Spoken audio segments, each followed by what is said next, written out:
the state representative, and it covers Ward 1 in East Longmeadow here. I remember, I wonder how many people here remember several years ago that the legislature voted themselves a raise in pay. And there was a big hue and cry. And they said that they would never do it again, that they had tied their pay to a cost of living index, and that their pay would float with that index.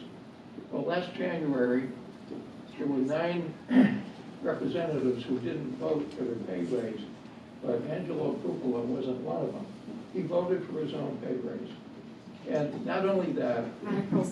Sir, I'm going to have to ask you to gear your questions toward the candidates here today. Okay. I know that you're running for another office, but if there's a question that you have for these 2 candidates regarding this question, if we could get to that. Okay. Yeah. So the question is, who is the employer and who are the employees?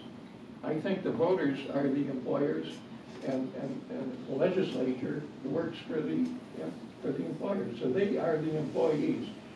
Do you think that employees should vote themselves a pay raise? Okay, I will boil that down. The question is, do you think that employees should vote themselves a pay raise? No, I do not, actually. And I've run a business, and I know that that probably would not have ended well for MassLive if I'd allowed my employees to vote their own pay raise. And I will say that I, as an employee and a president, never got a 40% pay raise in my life, working in the private sector for 30 years. And good, thank you for running. Thanks for the question. I think it's a very important issue and one that's very relevant. In January of last year, our legislature voted themselves a 40% pay raise.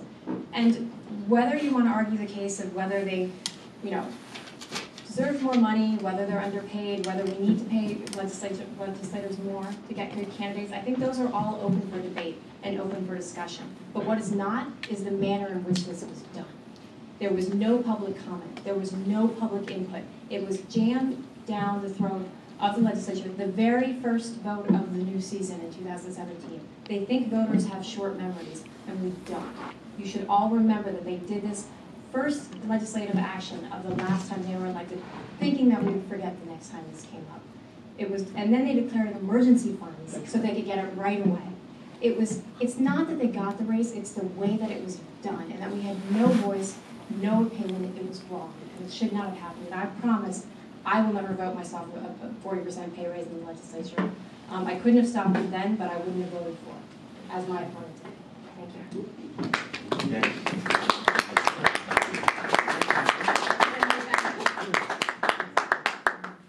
Donald, thank you for your ever so thoughtful question, Brother Grace. I'm so glad you brought this up, because here are the facts. We did not vote ourselves a pay raise. The fact of the matter is, our salaries are based on the Consumer Price Index. 10 years that I've been in office, 10 years, my salary has gone up 2%. That's a total, 2%. So my opponent is being a little disingenuous, which means she either did not do her homework, shame on her, or she is not telling the truth. You decide. The fact of the matter is that this was done after a 2-year study, an independent 2-year study across the nation at all commonwealths, all the states across the nation, to look at it's not just the House of Representatives, the Senate, it's the governor, the Attorney General's office, and found out that Massachusetts was in the lower 25%. The pay raises that happened were for the governor, the lieutenant governor, the Speaker of the House, the Senate President, the Attorney General, those positions. My salary did not go up because we cannot vote a salary increase for ourselves.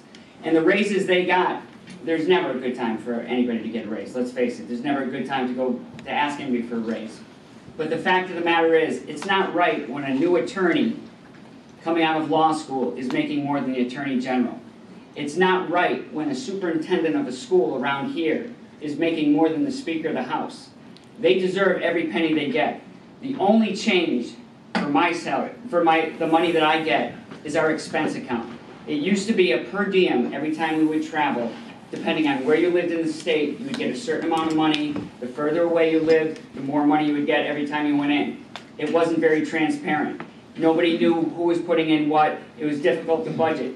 They changed that. We also had an office expense of $7,200 a year to help fray for office expenses, your paper, save all the things that we use every day.